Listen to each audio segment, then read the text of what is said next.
بسم اللہ الرحمن الرحیم۔ السلام علیکم، میں ہوں طفیل چودھری۔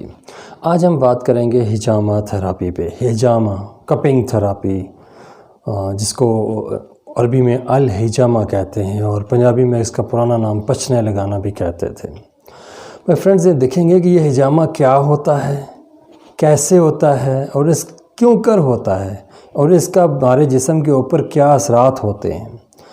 تو دوستو، آگے بڑھنے سے پہلے میری چھوٹی سی ایک ریکویسٹ ہے آپ سے کہ آپ پلیز اگر یہ ویڈیو آپ کو اچھی لگے، انفارمیٹیو لگے تو ضرور میرے اس چینل کو سبسکرائب کیجئے اور یہ ویڈیو دوسروں تک اور یہ نالج دوسروں تک ضرور پہنچائیے۔ مائی فرینڈز، ہجامہ جو ہے بیسیکلی ہمارے جسم سے گندے خون کو، ویسٹ میٹیریل کو، ٹاکسک میٹیریل کو جسم سے باہر نکالنے کا نام ہے۔ اب یہ میں بعد میں آپ کو بتاؤں گا کہ یہ ٹاکسک میٹیریل یا ویسٹ جو ہے ہماری باڈی کے اندر بنتی کیسے ہے، لیکن اس سے پہلے میں آپ کو یہ بتانا چاہوں گا کہ یہ جو ہجامہ ہے، ہجامہ تھراپی جو ہے، یہ طریقہ علاج جو ہے یہ سنت طریقہ علاج ہے۔ یعنی نبی صلی اللہ علیہ وسلم نے بھی الحجامہ کو اختیار کرنے کی تاکید فرمائی۔ بخاری مسلم کی ایک حدیث بھی موجود ہے کہ جس چیز سے تم علاج کرتے ہو سب سے بہترین دوا جو ہے وہ الحجامہ ہے۔ دوستو، ہجامہ ہماری جسم سے گندے خون کے اخراج کرنے کو ہجامہ کہتے ہیں۔ تو اس سے پہلے آپ کو یہ پتہ ہونا چاہیے کہ یہ گندا خون، یہ فاسد مادے، یہ ٹاکسک میٹیریل، یہ ٹاکسنز، مختلف جو بھی نام آپ دے لیں، یہ بنتے کیسے ہیں۔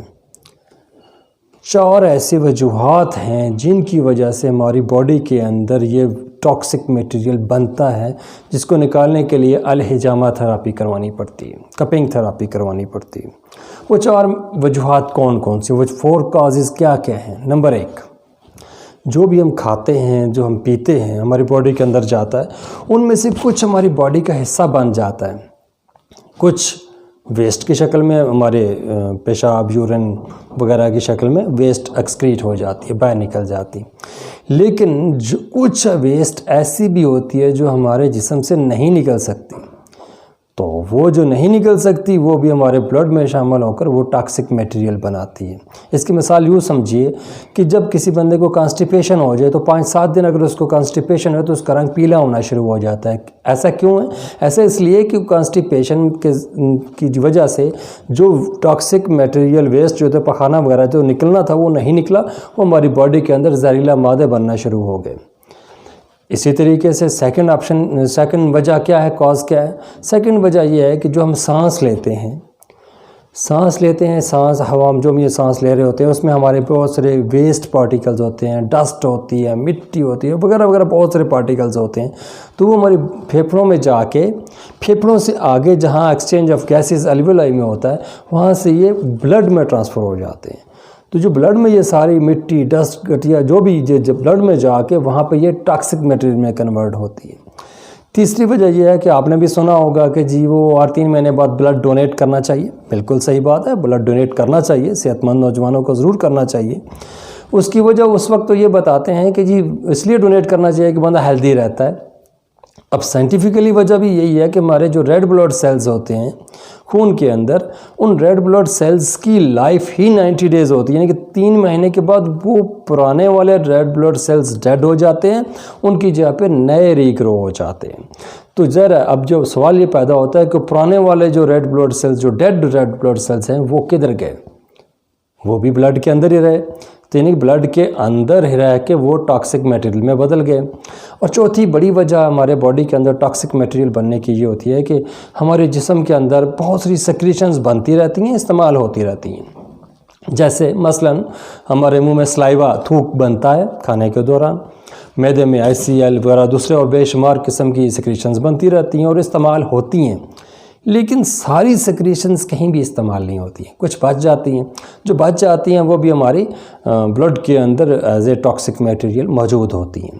اب سوال یہ پیدا ہوتا ہے کہ ٹاکسک میٹیریل تو ہر ایک کے اندر بن رہا ہے، تو پھر ان میں سے کچھ لوگ بیمار ہوتے ہیں، کچھ لوگ بیمار نہیں ہوتے۔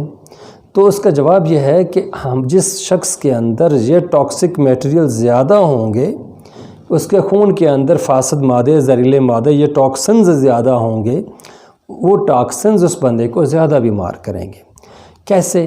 یہ جو ٹاکسک میٹیریلز ہیں، یعنی ٹاکسنز ہیں، یعنی زہریلے مادے جو ہیں، یہ ہمارے خون کی جو پتلی نالیاں جنہیں ہم بلڈ کیپیلریز کہتے ہیں، ان میں جا کے یہ کلاٹ ہوتے ہیں، ان میں جا کے یہ جمنا شروع ہو جاتے ہیں، اور یہ بلڈ کیپیلریز جو ہیں جو آگے جس آرگن کو، جس حصے کو یہ blood supply oxygenated blood supply دے رہی ہوتی تھی، وہاں پہ یہ آکسیجنیٹڈ فریش بلڈ نہیں پہنچ پائے گا۔ ایز اے رزلٹ وہ حصہ، وہ آرگن اپنا کام صحیح طریقے سے انجام نہیں دے پائے گا، جس کی وجہ سے ہوگا کیا، یا تو وہاں پہ درد ہونا شروع ہو جائے گا، یا وہ حصہ اگر اپنا صحیح کام نہیں کرے گا تو اس کی متعلقہ بیماری ظاہر ہونا شروع ہو جائے گی۔ تو ہجامہ تھراپی کیا کرتی ہے، کپنگ تھراپی کیا کرتی ہے؟ یہ جو 4 ریزنز میں نے بتائی ہیں کہ ٹاکسک میٹیریل ہمارے باڈی میں، ہمارے بلڈ میں بنتا رہتا ہے، تو یہ وہ جو ایکسیسو ٹاکسنز ہیں ہمارے باڈی میں سے، بلڈ میں سے، ان کو ہجامہ تھراپی باہر نکال دیتی ہے۔ اس ٹاکسنز کو، بلڈ سے گندے خون کو، فاسد مادے کو، جو بھی آپ نام دیں، ان کو نکالنے کا نام ہجامہ ہے۔ اب اگلا مرحلہ یہ آتا ہے کہ ہجامہ تھراپی ہوتی کیسے ہے، کپنگ تھراپی ہوتی کیسے ہے؟ تو بڑا سمپل سب، تو سائنس بہت ترقی کر گئی۔ پرانے زمانے میں اس کی جو ایک ہمارے میڈ ایسٹ میں، برصغیر میں، پاکستان، انڈیا وغیرہ کے کنٹریز میں ایک کیڑا سا ہوتا تھا دیہاتوں میں، اس کو جلم بولتے تھے، وہ مختلف جسم کے حصوں میں چپکاتے تھے، وہ اس حصے سے بلڈ کو چوس لیتی تھی۔ اسی طریقے سے ڈولیاں لگاتے بھی ہوتے تھے، اسی طریقے سے پچ لگاتے تھے، بلیڈ یا اس طرح، یا کچھ اس طرح کی چیز لے کے جسم کے مختلف حصوں پہ کٹ لگاتے تھے۔ تو اب چونکہ سائنس کی ترقی کی وجہ سے یہ مزید موڈیفائڈ شکل آ گئی۔ اب کیا آ گیا کہ اس طرح کے کپس ہوتے ہیں، اس طرح کے باڈی کے اوپر لگاتے ہیں، ویکیوم سے سک کرتے ہیں، اور اس جگہ پہ جتنے بھی ٹاکسنز موجود ہوں گے وہ اس طرح کے سک کرنے سے اس سکن کی اوپر آ جاتے ہیں، پھر بلیڈ سے ہلکا سا پنچ کر کے، کٹ لگا کے ان ٹاکسنز کو ریموو کر دیا جاتا ہے۔ تو یہ تھوڑا سا ایک پروسیجر ہے، تقریباً 5 سے 7 منٹ کا پروسیجر ہوتا ہے۔ اب یہ اگلا مرحلہ آتا ہے کہ کیا ایک صحت مند شخص کو ہجامہ کروانا چاہیے یا صرف بیماروں کو ہی ہجامہ کروانا چاہیے؟ بڑا امپورٹنٹ سوال ہے، اکثر لوگ مجھ سے پوچھتے ہیں۔ تو اس کا جواب یہ ہے کہ بیماری تو اسی وقت آپ کو انسٹنٹ ریلیف مل جائے گا، بیماروں کو تو شفا مل جائے گی، ایک صحت مند جسم کو بھی ہجامہ ہر 6 مہینے سے لے کے 8 مہینے تک ایک دفعہ ضرور کروانا چاہیے۔ اس لیے کروانا چاہیے کہ صحت مند جسم کے اندر بھی ٹاکسنز کی مقدار موجود ہوتی ہے، بن رہے ہیں، نکل رہے ہیں، بن رہے ہیں، نکل رہے ہیں، لیکن کچھ نہ کچھ اسٹے کر رہے ہیں۔ تو ہم کیوں انتظار کریں کہ وہ جو ٹاکسنز بن رہے ہیں وہ بڑھتے جائیں، بجائے ان کو بڑھنے کے دینے کے ہم ان کو 6-8 مہینے کے بعد وہاں سے تھوڑے ہوں یا زیادہ ان سے نکال دیں گے تو باڈی ہماری فریش رہے گی، ہمارے پورے جسم کے اندر فریش آکسیجنیٹڈ بلڈ پہنچتا رہے گا، ہمارے آرگنز اسی طریقے سے اچھے طریقے سے کام کرتے رہیں گے۔ مائی فرینڈز، اس کے بعد اگلا مرحلہ آتا ہے کہ یہ جو ہجامہ ہے یہ کس عمر میں اور کہاں نہیں کرنا چاہیے، نہیں کروانا چاہیے، کہ کون سی عمر ہوتی ہے جہاں پہ یہ نہیں کروانا چاہیے؟